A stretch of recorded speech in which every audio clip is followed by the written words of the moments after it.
தமிழ் மொழிபெயர்ப்பு கதை சொல்கிறார்கள். விதி சில சமயங்களில் அந்த கதவில் தட்டும். மக்கள் நம்பிக்கை விட்டுவிட்ட இடத்தில். இது தெற்கு திசையில் அமைந்துள்ள சிறிய ராஜ்யமான அமரபுரத்தின் கதை.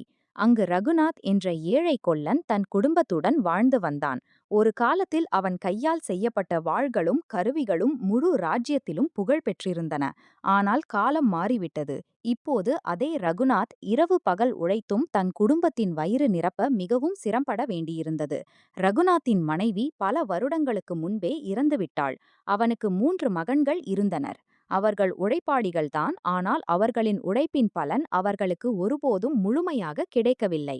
மூவரும் ராஜா உதயவீரின் கோட்டையில் வேலை செய்து வந்தனர். ராஜா அவர்களிடம் நாள் முழுவதும் கடின வேலை வாங்கி பதிலுக்கு வீட்டில் அடுப்பு எரியும் அளவுக்கு மட்டுமே கூலி கொடுப்பான். ஆனால் செழிப்பு ஒருபோதும் வரவில்லை.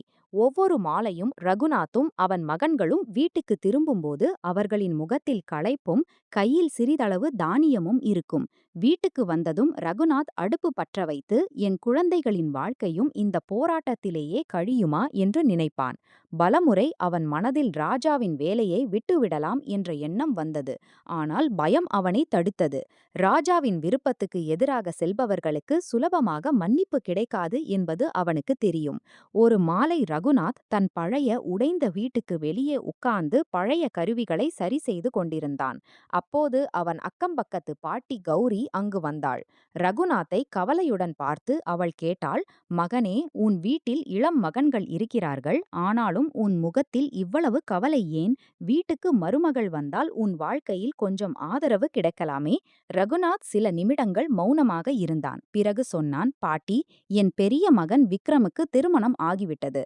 ஆனால் அவன் மனைவி இன்னும் நம் வீட்டுக்கு வரவில்லை." கௌரி பாட்டி கேட்டாள், "ஏன் மகனே, என்ன விஷயம்?" ரகுநாத் மனம் வருந்தி சொன்னான், "பாட்டி, என் மருமகளை எந்த வீட்டுக்கு அழைத்து வருவேன்? இந்த உடைந்த குடிசையில் ஒழுங்கான இடமும் இல்லை, வசதியும் இல்லை. என் மகனிடம் அவளை மரியாதையுடன் அழைத்து வர நல்ல உடைகள் கூட இல்லை." கௌரி பாட்டி புன்னகைத்து சொன்னாள், "மகனே, வீடு சுவர்களால் பெரிதாவதில்லை, மனிதர்களின் எண்ணத்தால் பெரிதாகிறது. உன் மகனை அனுப்பு, உன் மருமகளை வீட்டுக்கு அழைத்து வா. ஒருவேளை அவள்தான் இந்த வீட்டின் விதியை மாற்ற வருகிறாள்." ரகுநாத் பாட்டியின் வார்த்தையை ஏற்றுக்கொண்டான். எப்படியோ விக்ரமுக்கு நல்ல உடைகள் ஏற்பாடு செய்து அவனை மாமனார் வீட்டுக்கு அனுப்பினான். விக்ரமின் மாமனார் வீடு அருகிலுள்ள கிராமத்தில் இருந்தது. அங்கு அவனுக்கு பெரும் மரியாதை கிடைத்தது. 3 நாட்களுக்குப் பிறகு அவன் தன் மனைவி சியாவை அழைத்துக் கொண்டு திரும்பி வரும்போது வழியில் அவன் மனதில் பயம் எழுந்தது. என் வீட்டின் நிலையை பார்த்து சியா என்ன நினைப்பாள்? அங்கு உட்கார்வதற்கு கூட சரியான இடம் இல்லையே என்று நினைத்தான். அவன் சிறிது நேரம் வழியில் நின்றான். பிறகு ஒரு முடிவுக்கு வந்தான். அவன் சியாவை கௌரி பாட்டியின் வீட்டில் விட்டுவிட்டு சொன்னான், "சில நாட்கள் இங்கேயே இரு. நான் வீட்டை ஒழுங்குபடுத்திவிட்டு உன்னை அழைத்து வருகிறேன்." சியா எதுவும் சொல்லவில்லை. ஆனால் அவள் மனதில் பல கேள்விகள் எழுந்தன. சில நாட்களுக்குப் பிறகு கௌரி பாட்டி அவளை அழைத்துக் கொண்டு ரகுநாத்தின் வீட்டுக்கு வந்தாள். புதிய வீட்டை பார்த்ததும் சியாவின் கண்கள் கலங்கின. உடைந்த சுவர்கள், காலியான தானிய பெட்டி, சிதறிய கருவிகள், வீட்டின் நிலை, இவற்றை பார்த்து யாரும் நம்பிக்கை இழப்பார்கள். ஆனால் சியா கண்ணீர் வடிக்கவில்லை. அவள் நாலா பக்கமும் பார்த்துவிட்டு மனதுக்குள் சொன்னாள், "என்னை பகவான் அனுப்பிய வீட்டின் நிலையை மாற்றுவது இப்போது என் பொறுப்பு." அவளுக்கு தெரியாது, அவளுடைய இந்த எண்ணம் வரும் நாட்களில் தன் குடும்பத்தை மட்டுமல்ல, ராஜா உதயவீரையும் தன் முன் தலை குனிய வைக்கும் என்பது. சியா சொந்த வீட்டின் நிலையை பார்த்து தோற்று போகவில்லை. அடுத்த நாளே சூரியன் உதயமாவதற்கு முன்பே எழுந்து வீட்டை கவனமாக பார்க்கத் தொடங்கினாள். இந்த குடும்பத்துக்கு உழைப்பில் குறை இல்லை என்பது அவளுக்கு புரிந்தது. குறை இருந்தது சரியான திசையில் மட்டுமே. அவள் முதலில் வீட்டை சுத்தம் செய்யத் தொடங்கினாள். பழைய உடைந்த பொருட்களை ஒதுக்கினாள். பயனற்ற பொருட்களை அகற்றினாள். முற்றத்தை ஒழுங்குபடுத்தினாள். பல வருடங்களாக வெறும் கவலையும் துன்பமும் நிறைந்திருந்த வீட்டில் முதல் முறையாக நம்பிக்கையின் ஒரு கதிர் தெரியத் தொடங்கியது. மாலையில் ரகுநாத்தும் அவன் மகன்களும் வேலையிலிருந்து திரும்பியபோது தங்கள் வீட்டின் மாறிய தோற்றத்தை பார்த்து அதிர்ச்சியடைந்தனர். ரகுநாத் சொன்னான், "மகளே, இவ்வளவு உழைப்பு ஏன்? நம் வீட்டின் நிலை பல வருடங்களாக இப்படித்தானே இருக்கிறது." சியா புன்னகையுடன் பதிலளித்தாள், பாபுஜி, எவ்வளவு மோசமான நிலை இருந்தாலும் எண்ணம் சரியாக இருந்தால் அதை மாற்ற முடியும். அன்று முதல் முறையாக ரகுநாத்துக்கு தோன்றியது, இந்த மருமகள் வெறும் வீட்டை பார்த்து கொள்ள வரவில்லை, அவர்களின் விதியை மாற்ற வருகிறாள் என்று. சில நாட்களுக்குப் பிறகு சியா பார்த்தாள், ரகுநாத்தும் அவன் மகன்களும் தினமும் ராஜாவின் கோட்டையில் வேலை செய்கிறார்கள். ஆனால் வீட்டுக்கு திரும்பும்போது அவர்களின் கைகள் கிட்டத்தட்ட காலியாக இருக்கின்றன. அவள் கேட்டாள், பாபுஜி, உங்கள் உழைப்புக்கு என்ன கிடைக்கிறது? ரகுநாத் சிறிய பையை காட்டியபடி சொன்னான், மகளே, ராஜா கொடுப்பதைத்தான் வாங்க வேண்டும். கேள்வி கேட்க தைரியம் யாருக்கு இருக்கிறது? சியா தீவிரமாக சொன்னாள், பாபுஜி, உழைக்கும் மனிதன் ஒருபோதும் சிறியவன் அல்ல. தன் உழைப்பின் மரியாதையை கோராதவன் எப்போதும் மற்றவர்களின் இரக்கத்தை நம்பி வாழ வேண்டியிருக்கும். விக்ரம் உடனே சொன்னான், சியா, நீ ராஜாவை தெரியாது. கதை தொடரும். தமிழ் மொழிபெயர்ப்பு. அவர்கள் நமது பேச்சைக் கேட்டு கோபமடைந்தால் மிகப்பெரிய நஷ்டம் ஏற்படலாம். சியா அமைதியான குரலில் கூறினாள், பயம் மற்றும் அநீதிக்கு வித்தியாசம் உண்டு. நாம் யாருடைய உரிமையையும் பறிக்கவில்லை. நாம் நமது உழைப்பின் உரிய விலையை மட்டுமே கேட்கிறோம். ரகுநாத் தன் மருமகளின் பேச்சைக் கேட்டு சிந்தனையில் ஆழ்ந்தார். பல வருடங்களாக பயத்தால் அவர் மௌனமாக இருந்ததை அவருக்கு முதல் முறையாக உணர்ந்தார். அடுத்த நாள் வேலை முடிந்ததும் ரகுநாத் ராஜா உதயவீரரின் முன்பு சென்றார். ராஜா கேட்டார், சொல்லுங்கள் ரகுநாத், இன்று எந்த விஷயமாக வந்திருக்கிறீர்கள்? ரகுநாத் கைகூப்பி கூறினார், மகாராஜா, நாங்கள் முழு நேர்மையுடன் உங்களுக்காக வேலை செய்கிறோம். எங்கள் வேண்டுகோள் என்னவென்றால், எங்கள் உழைப்புக்கு ஏற்றவாறு சற்று அதிக கூலி கொடுக்க வேண்டும். சபையில் இருந்த அனைவரும் அதிர்ச்சியடைந்தனர். ஒரு சாதாரண தொழிலாளி முதல் முறையாக ராஜாவின் முன்பு தன் கருத்தை வெளிப்படுத்தியிருந்தார். ராஜா சிறிது நேரம் ரகுநாத்தை பார்த்து கொண்டிருந்தார். பின்னர் கூறினார், சரி, இன்று முதல் உங்களுக்கு முன்பை விட அதிக கூலி கிடைக்கும். ரகுநாத்தும் அவரது மகனும் ஆச்சரியத்தில் மூழ்கினர். ராஜா கோபப்படுவார் என்று எதிர்பார்த்தனர், ஆனால் நடந்தது நேர்மாறாக இருந்தது. வீட்டுக்கு திரும்பியதும் சியா கேட்டாள், என்ன பாபுஜி, ராஜா ஏதாவது சொன்னாரா? ரகுநாத் புன்னகையுடன் கூறினார், இல்லை பெண்ணே, அவர்கள் நமது கோரிக்கையை ஏற்றுக்கொண்டு விட்டார்கள். சியா கூறினாள், பார்த்தீர்களா பாபுஜி, பல சமயங்களில் மிகப் பெரிய பயம் நமது மனதில்தான் இருக்கும், எதிரில் இருப்பவரின் மனதில் அல்ல. இதற்கு பிறகு சியா வீட்டின் முழு கணக்கையும் தம் கையில் எடுத்துக்கொண்டாள். அவள் தினசரி கிடைக்கும் தானியத்தில் இருந்து சிறிது பகுதியை சேமிக்கத் தொடங்கினாள். சில மாதங்களிலேயே அவள் அவ்வளவு சேமிப்பு செய்தாள். குடும்பம் முதல் முறையாக எதிர்காலத்தை பற்றி சிந்திக்க முடிந்தது. ஒரு நாள் சியா ரகுநாத்திடம் கூறினாள், பாபுஜி, இனி நாம் ராஜாவின் மீது மட்டும் நம்பிக்கை வைத்திருக்க கூடாது. நமது சொந்த வியாபாரத்தை தொடங்க வேண்டும். ரகுநாத் ஆச்சரியத்துடன் கேட்டார், ஆனால் பெண்ணே, நம்மிடம் மூலதனமும் இல்லையே?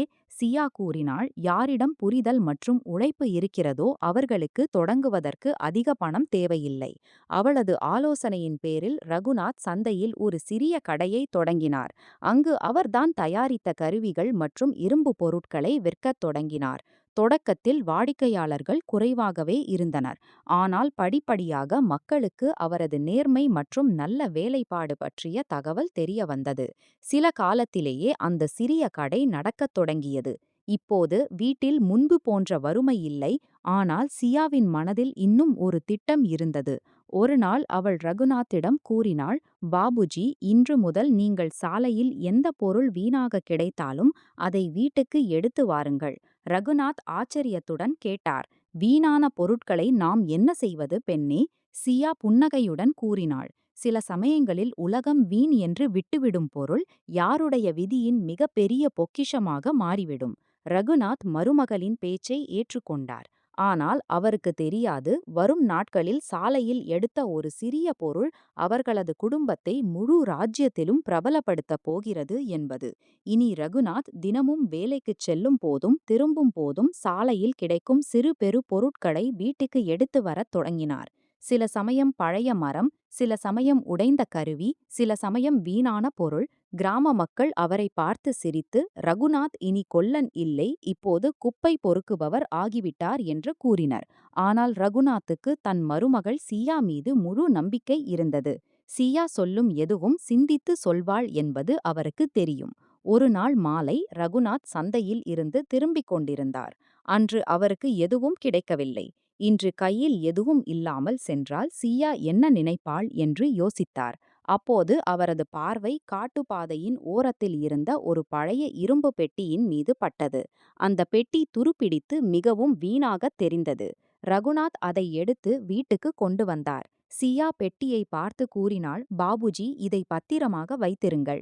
இதற்குள் அல்லது இதனுடன் ஏதேனும் கதை மறைந்திருக்கலாம். ரகுநாத் அதை சுத்தம் செய்து வீட்டின் ஒரு மூலையில் வைத்தார். சில நாட்கள் கழித்து ஒரு இரவு அமரபுரத்தில் பலத்த புயல் வீசியது. காற்று மிகவும் வேகமாக இருந்ததால் பழைய வீட்டின் கூரை கூட அசையத் தொடங்கியது. காலையில் சியா வீட்டை சுத்தம் செய்து கொண்டிருந்தபோது அந்த பெட்டியின் அடியில் இருந்த ஒரு சிறிய பிளவு அவள் கண்ணில் பட்டது. பெட்டியை நகர்த்தியதும் அடியில் மண்ணில் புதைந்திருந்த ஒரு துணிப்பை தெரிந்தது.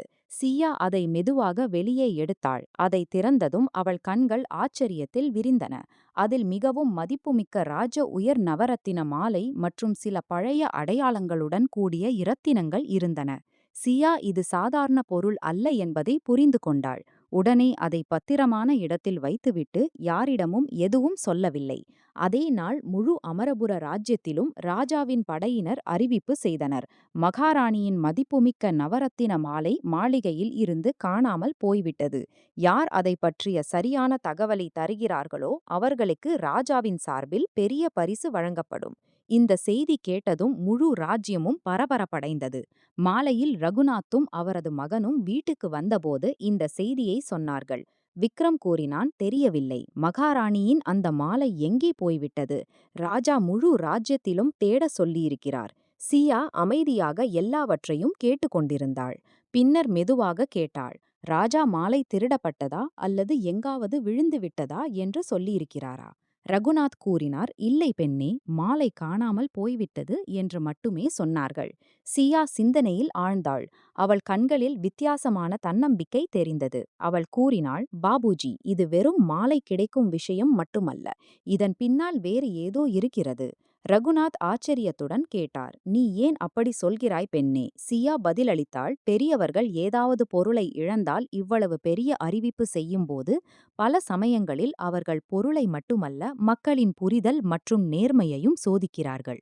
அடுத்த நாள் ராஜா மீண்டும் முழு ராஜ்யத்திலும் அறிவிப்பு செய்தார். மகாராணியின் மாலை பற்றி யாருக்காவது தகவல் இருந்தால் எந்த பயமும் இல்லாமல் ராஜசபைக்கு வந்து சொல்லுங்கள்.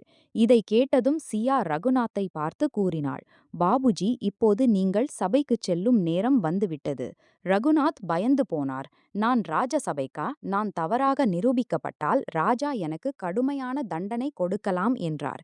சியா அமைதியான குரலில் கூறினாள், பாபுஜி, உண்மை மற்றும் அறிவின் பாதையில் செல்பவர்கள் பயந்து பின்வாங்க கூடாது. நீங்கள் என் சொற்படி மட்டும் செய்யுங்கள். ரகுநாத்துக்கு தெரியாது சியா அவரை ஒரு பரீட்சையின் பக்கம் அனுப்புகிறாள் என்பது. அங்கு ஒரு சிறிய தவறு அவரது வாழ்க்கையை மாற்றிவிடும். ரகுநாத் முழு இரவும் தூங்கவில்லை. அவரது மனதில் தொடர்ந்து ஒரே எண்ணம், சியா என்னை ஏன் ராஜசபைக்கு அனுப்புகிறாள்? நான் ஒரு சாதாரண கொல்லன், பண்டிதனும் இல்லை, அமைச்சரும் இல்லை. ராஜாவின் முன்பு மகாராணியின் மாலை பற்றி என்ன சொல்வது? காலையில் சியா அவரை அழைத்து ஒரு பழைய துணிப்பையை அவரது கையில் கொடுத்து கூறினாள், பாபுஜி, இதை உங்களுடன் வைத்துக் கொள்ளுங்கள். சபைக்குச் செல்லும்போது பயப்பட வேண்டாம். ராஜாவின் முன்பு தன்னம்பிக்கையுடன் நில்லுங்கள். ரகுநாத் கவலையான குரலில் கேட்டார், பெண்ணே, ராஜா என்னிடம் இவ்வளவு எப்படி தெரியும் என்று கேட்டால் என்ன பதில் சொல்வது? சியா புன்னகைத்தாள். பாபுஜி, ஒவ்வொரு கேள்விக்கும் சொற்களால் மட்டும் பதில் சொல்ல முடியாது. சில சமயங்களில் சரியான நேரத்தில் சரியான வார்த்தையை சொல்வதே மிகப்பெரிய பதில். ரகுநாத் தன் மருமகளை நம்பி ராஜமாளிகை நோக்கிச் சென்றார். கதையின் மீதி பகுதியும் அதேபோன்று துல்லியமாக மொழிபெயர்க்கப்பட்டுள்ளது.